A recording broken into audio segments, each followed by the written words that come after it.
Dear students, आज हम crystal field splitting इन tetrahedral complexes के बारे में अध्ययन करेंगे, यानी कि चतुष्फलकीय संकुलों के अंदर क्रिस्टल क्षेत्र विभाजन। सबसे पहले हम टेट्राहेड्रल स्ट्रक्चर के बारे में देख लेते हैं, इसकी ज्योमेट्री किस प्रकार से हो सके। यहाँ पर आप देख रहे हैं कि एक क्यूब है, एक गन है, उस गन के अंदर सेंटर में एक मेटल आयन है और उसके चारों तरफ 4 लिगेंड्स हैं और ये चारों जो लिगेंड्स हैं वो कॉर्नर की तरफ इंगित हैं। इसके कॉर्नर की तरफ इनकी जो ज्योमेट्री अगर हम देखें तो ये बिल्कुल एग्जैक्टली कॉर्नर पे है। बट अगर इसके अंदर हम एक्स एक्सिस, वाई एक्सिस और जेड एक्सिस देखते हैं तो इस प्रकार से ये फर्स्ट वाली एक्स एक्सिस है, सेकंड ये हम वाई एक्सिस ले सकते हैं और थर्ड वाला जो है ये जेड एक्सिस ले सकते हैं। इस प्रकार हम देख रहे हैं कि यहाँ पर जब भी सेंट्रल मेटल की तरफ लिगेंड के ऑर्बिटल्स जब आएंगे, अप्रोच करेंगे, तो वो न तो एक्स एक्सिस की तरफ है, न वाई एक्सिस की तरफ है, न ही जेड एक्सिस की तरफ है।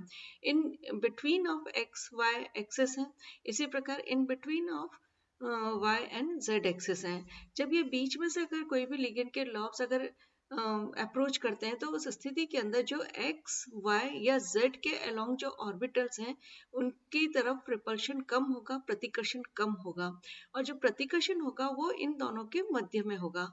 इस प्रकार जैसा कि हमने पहले भी देखा था कि जो डी ऑर्बिटल्स होते हैं पांचों, उनकी स्प्लिटिंग होती है और जब स्प्लिटिंग होती है तो वो 3 और 2 के भाग में डिवाइड हो जाते हैं, T2G ऑर्बिटल्स और EG ऑर्बिटल। हमने ये कहा था कि जब भी सेंटर ऑफ सिमेट्री होता है तो वहां पर हम T2G वर्ड यूज में लेते हैं और EG वर्ड काम में लेते हैं। G जिराड है, और अगर सेंटर ऑफ सिमेट्री नहीं होता है तो वहां पर हम जिराड जो वर्ड है उसको हम हटा देते हैं, जिराड के सबस्क्रिप्ट को हम हटा देते हैं। और सबस्क्रिप्ट को जब हम हटाएंगे तो चूंकि हम जानते हैं कि टेट्राहेड्रल जो ज्योमेट्री है उसके अंदर सेंटर ऑफ सिमेट्री नहीं होता है, जब इसमें सममिति केंद्र नहीं होगा तो उस स्थिति के अंदर यहाँ पर हम EG को E ऑर्बिटल बोलेंगे और T2G जो है उसको हम T ऑर्बिटल बोलेंगे। अब यहाँ पर आप देख सकते हैं कि एक्स एक्सिस, वाई एक्सिस और जेड एक्सिस के अलोंग कोई भी लिगेंड की अप्रोच नहीं हो रही है, इन बिटवीन हो रही है, तो एक्स वाई और जेड एक्सिस के अलोंग रिपल्शन या प्रतिकर्षण कम होने की वजह से इसमें जो स्प्लिटिंग होगी वो इस प्रकार से होगी। अगर हम एंगल बिटवीन ई ऑर्बिटल सेंट्रल मेटल आयन और अगर लिगेंड का लेते हैं, अगर ये हम मेजर करें तो ये आता है 54 डिग्री 44 मिनट्स। इसी प्रकार अगर हम angle between T2 central metal ion और लिगेंड के बीच में अगर हम लेते हैं तो ये 35 डिग्री 16 मिनट्स आता है। इसका तात्पर्य ये हुआ कि जो ई ऑर्बिटल है वहां पर लिगेंड में जो लिगेंड और जो मेटल आयन है उन दोनों के मध्य का जो डिस्टेंस है, मध्य की जो दूरी है वो अधिक होगी। जब अधिक दूरी होगी तो वहां पर रिपल्शन भी कम होगा और T2 जो ऑर्बिटल्स हैं, T ऑर्बिटल्स जो है, इसके अंदर सेंट्रल मेटल आयन और जो लिगेंड है उनके मध्य का जो डिस्टेंस है वो भी कम है, क्योंकि यहाँ पर एंगल कम है। जब अगर ये डिस्टेंस कम है तो यहाँ पर रिपल्शन E के कंपैरेटिवली अधिक होगा। तो उस स्थिति के अंदर हम कह सकते हैं कि जैसा कि हमने यहाँ पर बताया कि E orbital dash ligand distance is greater than that of T orbital dash ligand distance। तो इस प्रकार से जो एनर्जी ऑफ ट्रिपली डिजेनरेट ऑर्बिटल्स हैं, ट्रिपली डिजेनरेट का हमारा तात्पर्य है DXY, DYZ और TXZ ऑर्बिटल, और वो डबली डिजेनरेट ऑर्बिटल से हमारा तात्पर्य है यहाँ पर कि DZ² और DX² माइनस Y²। चूंकि प्रतिकर्षण ट्रिपली जनरेट के अंदर डिजेनरेट के अंदर ज्यादा हो रहा है, इसलिए और in other words T orbitals के अंदर ज्यादा है प्रतिकर्षण, इसलिए इनकी एनर्जी डबली डिजेनरेट की तुलना में अधिक होगी। जो 3 समवृंशीय जो ऑर्बिटल हैं, कक्षक हैं, उनकी ऊर्जा डब्ल्यू की तुलना में अधिक होगी। तो उस प्रकार हम निकाल सकते हैं कि जो डिफरेंस है E और T के मध्य में भी जो क्रिस्टल फील्ड जो स्प्लिटिंग यहाँ पर हो रही है उसको हम डेल्टा T कह सकते हैं। और जैसा कि हमने पूर्व में देखा था कि इसका जो मान होता है स्प्लिटिंग का मान, वो हमेशा 10 DQ के मेजर का लेते हैं हम। 10 DQ का तात्पर्य यह है कि जो डिफरेंस आया T और E ऑर्बिटल्स के एनर्जी के डिफरेंस जो आया है, वो जितना एनर्जी का पार्ट कम होगा उतना ही एनर्जी का पार्ट इंक्रीज होगा T के रेस्पेक्ट में। ओवरऑल जो सिस्टम है उसकी एनर्जी बिल्कुल कांस्टेंट रहेगी, तंत्र की ऊर्जा स्थिर रहती है, जो भी डिफरेंस आएगा वो बिल्कुल इक्वल होगा। अब यहाँ पर जैसा कि हमने ऑक्टाहेड्रल के अंदर कहा था, वहां पर जो T2G ऑर्बिटल से उसके अंदर हमने 0.4x लिया था और EG जो है उसके अंदर हमने लिया था 0.5 6y। यहाँ पर हम जस्ट रिवर्स करेंगे, यहाँ पर हम नीचे वाला जो पार्ट है वो e ऑर्बिटल के लिए आ जाएगा और ऊपर वाला जो पार्ट है वो p के लिए आएगा। जैसा कि आप यहाँ पर देख सकते हैं, अब हमने डायग्राम में लिया है। सबसे पहले हमने आइसोलेटेड सेंट्रल मेटल आयन लिया है, इसके 5 d ऑर्बिटल्स हैं, ये पांचों के पांचों डीजेनरेट है। यहाँ पर समप्रशता पूरी तरीके से मेंटेन रहती है फ्री आयन के अंदर। जब इसको हम कुछ लिगेंड इसके आसपास जब अप्रोच करते हैं तो इनकी एनर्जी जो है वो बढ़ जाती है। इसका जो गोलाकार क्रिस्टल क्षेत्र है उसमें average energy of D orbitals comparatively rise हो जाएगी। जब ये राइज हो जाएगी तो लिगेंड की अप्रोच के अकॉर्डिंगली इनकी स्प्लिटिंग होगी, इनका विभाजन होगा। ई ऑर्बिटल की एनर्जी यहाँ पर आप देख सकते हैं कि ये कम हो रही है, d x square minus Y square d Z square है।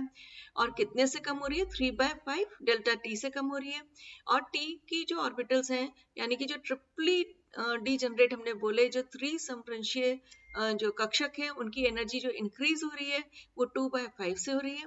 So that would be equal two plus 0.4 factor, और यहाँ पर जो कम हो रही है वो माइनस 0.6 है। और इन अदर वर्ड्स अगर हम इसको टोटल dq की वैल्यू के अंदर देखते हैं तो ये हो जाएगा टोटल 10 dq। अब हम कंपेयर करते हैं crystal field in octahedral and tetrahedral complexes. जैसा कि हमने ऑक्टाहेड्रल कॉम्प्लेक्सेस के अंदर देखा था कि T2G जो ऑर्बिटल्स हैं इनकी एनर्जी कम हो जाती है और EG ऑर्बिटल्स की इंक्रीज हो जाती है, जिसका just reverse in case of tetrahedral complexes है। यहाँ पर dx square minus Y square dz square की एनर्जी कम होगी और dxy dyz और dxz जो है उनकी एनर्जी अधिक हो गई। और अगर हम दोनों का कंपैरिजन करते हैं तो delta t is equal to 4/9 delta o है, तो यानी कि is equal to 0.45 delta o है। इसके अंदर हम डायग्राम में देख सकते हैं कि इसके अंदर जो कंपैरेटिव अगर हम एनर्जी का डिफरेंस देखें तो डेल्टा टी जो की वैल्यू है वो एज कंपेयर टू डेल्टा ओ के कम होती है। इसका तात्पर्य ये हुआ कि यहाँ पर जो डी ऑर्बिटल्स की जो स्प्लिटिंग हुई है, जो इनका विभाजन हुआ है प्रतिकर्षण के कारण, वो थोड़ा कम है। ऑक्टाहेड्रल के केस में ये अधिक होता है, और जब ये अधिक होगा, अगर डेल्टा ओ की वैल्यू अधिक है तो नेचुरली ये अधिक स्टेबल भी होंगे। इन दोनों का अगर हम कंपैरिजन करें कि ऑक्टाहेड्रल और टेट्राहेड्रल कॉम्प्लेक्सेस में क्या डिफरेंसेस हो सकते हैं, तो ऑक्टाहेड्रल कॉम्प्लेक्सेस के अंदर centre of symmetry is found, यहाँ पर सममिति केंद्र पाया जाता है। जबकि जो चतुष्फलकीय कॉम्प्लेक्सेस हैं, टेट्राहेड्रल कॉम्प्लेक्सेस हैं, वहां पर सेंटर ऑफ सिमेट्री नहीं पाई जाती है, सममिति केंद्र नहीं होता है। सममिति केंद्र होने की वजह से यहाँ पर हम जिराड, यानी कि Gerard stands for symmetric geometry, तो यहाँ पर हम T2G और EG को लिखते हैं।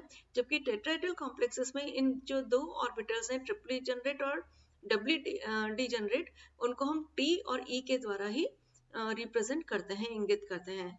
6 लिगेंड्स ऑक्टाहेड्रल कॉम्प्लेक्सेस के अंदर अप्रोच करेंगे towards the central metal ion.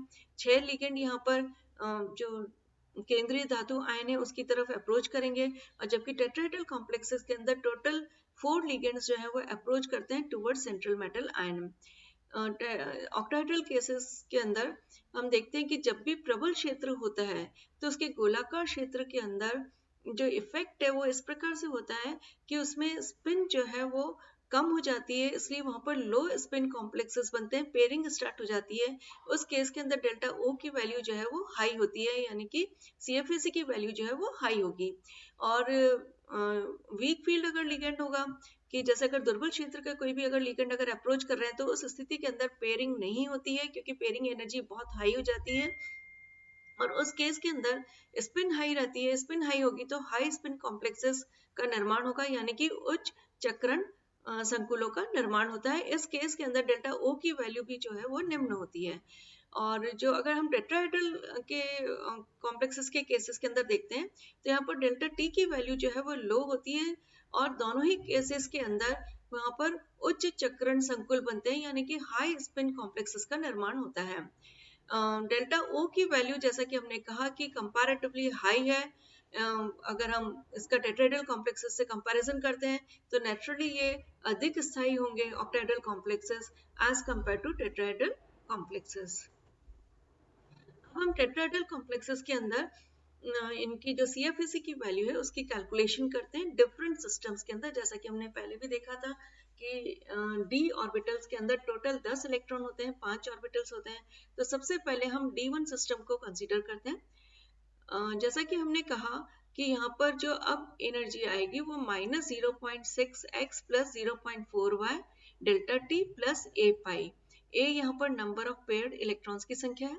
जब हम D1 सिस्टम को कंसीडर करेंगे तो E ऑर्बिटल की एनर्जी नीचे हो जाएगी, कम हो जाएगी, निम्न एनर्जी के होंगे, इसलिए इलेक्ट्रॉन जो है वो E ऑर्बिटल को पहले ऑक्यूपाई करेंगे।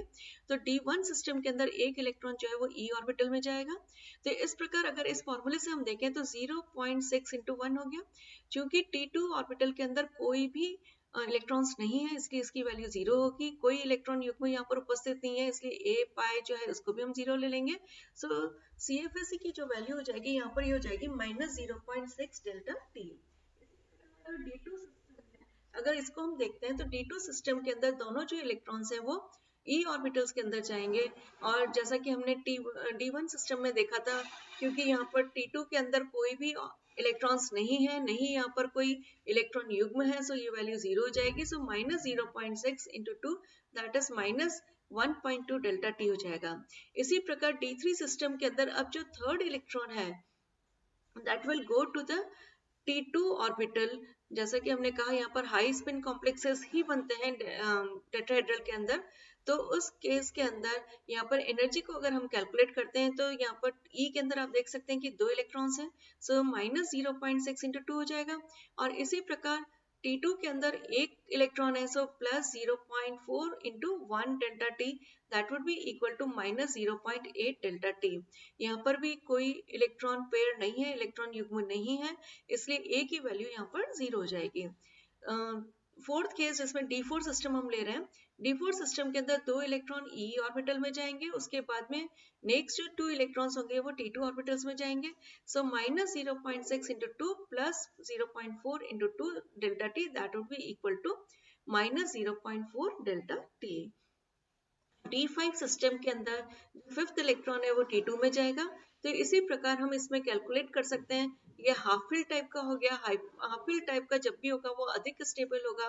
तो आप यहाँ पर देख सकते हैं इसकी वैल्यू जो है वो 0 है। D6 सिस्टम के अंदर जो 6 इलेक्ट्रॉन है, अब इसकी पेयरिंग स्टार्ट हो जाएगी because all the 5 electrons have occupied independently orbitals. तो अब इसके अंदर जो नेक्स्ट जो 6 इलेक्ट्रॉन आएगा वो पेयर होगा पहले E ऑर्बिटल के अंदर। तो इस प्रकार यहाँ पर एक इलेक्ट्रॉन युग्म बन गया, एक इलेक्ट्रॉन पेयर बन गया है। तो A की वैल्यू यहाँ 1 हो जाएगी, बाकी as it is -0.6 into 3 plus 0.4 into 3 delta T होगा प्लस 1 पाई हो जाएगा। इसी प्रकार D7 सिस्टम में अब जो 7th इलेक्ट्रॉन है वो E के अंदर एक और पेयर बना लेगा। इस प्रकार नंबर ऑफ जो इलेक्ट्रॉन पेयर है यहाँ पर 2 हो जाएंगे। सो 2 पाई और -1.2 डेल्टा टी प्लस 2 पाई हम लिख सकते हैं। D8 सिस्टम के अंदर अब जो इलेक्ट्रॉन की पेयरिंग होगी वो T2 ऑर्बिटल के अंदर होगी। So total number of electron pair अब 3 हो जाएंगे। जब ये 3 हो जाएंगे तो ये 3 पाई हो गया। और total number of electrons in E orbital जो है 4 है, तो हमने यहाँ पर -0.6 इंटू 4 कर दिया। इसी प्रकार total number of electrons in T2 orbitals जो है वो 4 है, so plus 0.4 into 4 हो गया। So overall that would be equal to -0.8 delta t plus 3 pi CFSE की वैल्यू हो जाएगी। Now for D9 सिस्टम हम देख सकते हैं कि यहाँ पर जो 9th इलेक्ट्रॉन है now T2 के अंदर ही ऑक्यूपाई करेगा अपनी स्पेस। सो इस प्रकार से -0.6 इंटू 4, क्योंकि E के अंदर टोटल 4 इलेक्ट्रॉन्स हैं। T2 के अंदर टोटल नंबर ऑफ इलेक्ट्रॉन्स जो है वो 5 है। So 0.4 into 5 delta T. और यहाँ पर हम देख सकते हैं कि जो इलेक्ट्रॉन पेयर है, इलेक्ट्रॉन युग्मों की जो संख्या है दैट इज 4। 2 E ऑर्बिटल के अंदर है, 2 T2 ऑर्बिटल के अंदर है। सो 4 पाई हो जाएगा। So -0.4 delta t plus 4 pi. Now 10th electron that will occupy the space in the T2 orbital. So all the 5 orbitals they are fully occupied. Now 5 electron pairs will be formed there.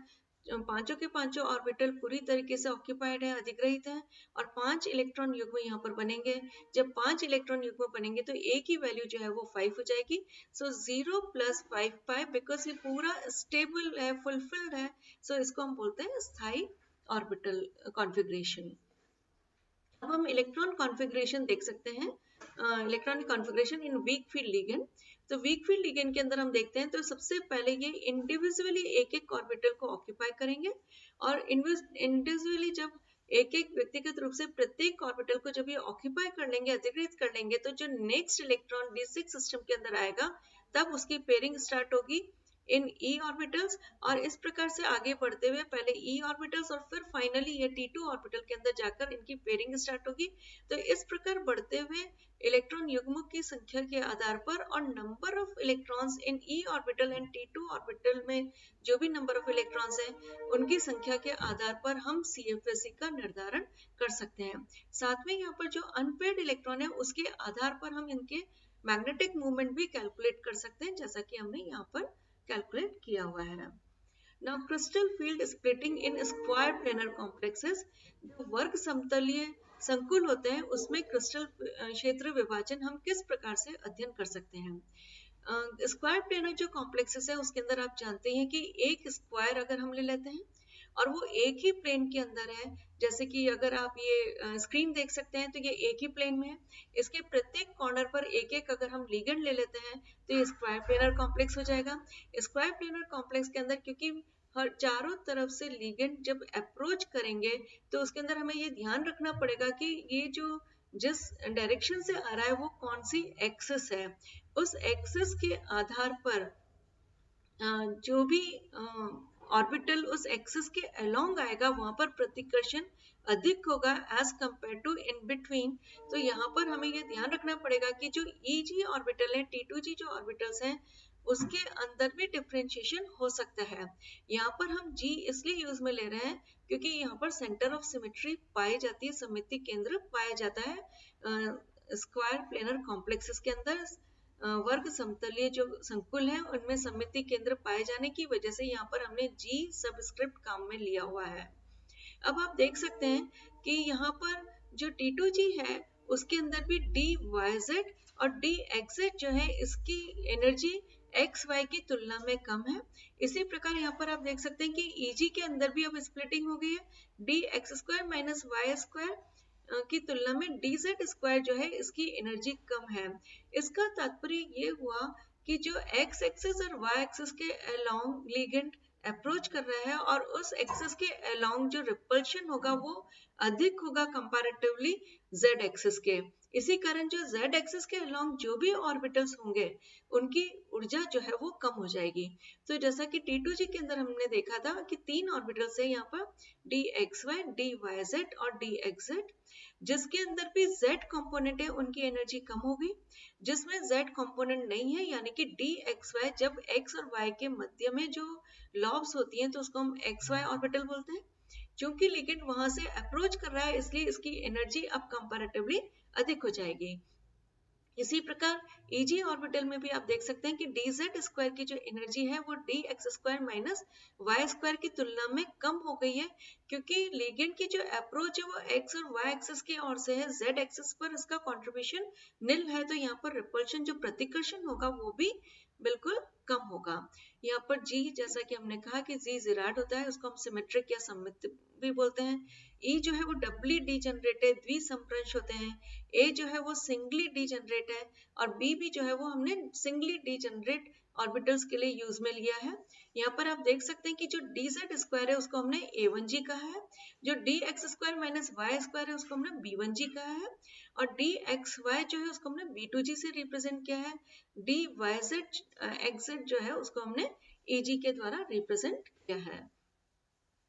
यहाँ पर आप देख सकते हैं कि अगर हम ये कंपैरिजन करते हैं तो यहाँ पर 5 d ऑर्बिटल्स हैं जो डीजनरेट स्टेट के अंदर है, समभ्रंश है।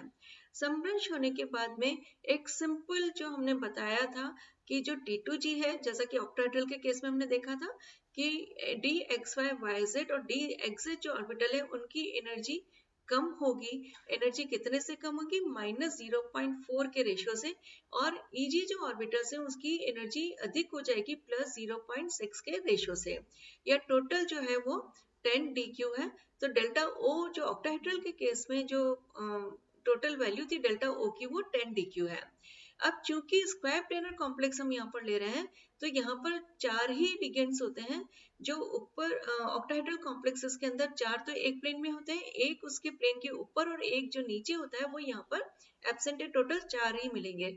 तो उस केस के अंदर जो Eg ऑर्बिटल्स हैं उनकी भी स्प्लिटिंग हो गई D x square minus Y square और डी जेड स्क्वायर में, और जो T2g ऑर्बिटल है उनकी भी स्प्लिटिंग होगी D Y Z X Z और डी एक्स वाई के अंदर।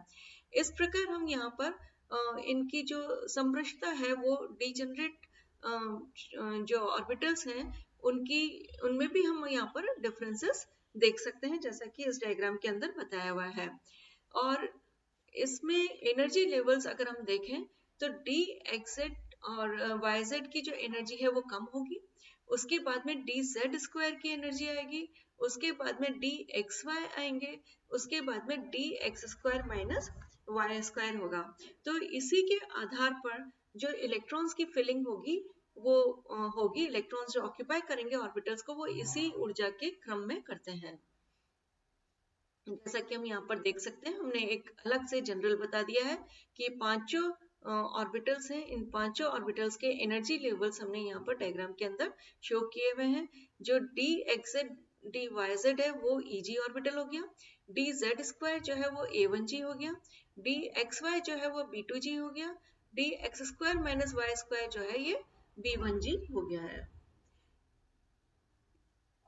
नेक्स्ट उसमें हम फैक्टर्स जो CFSE को जो भी इफेक्ट कर रहे हैं उनके बारे में अध्ययन करेंगे।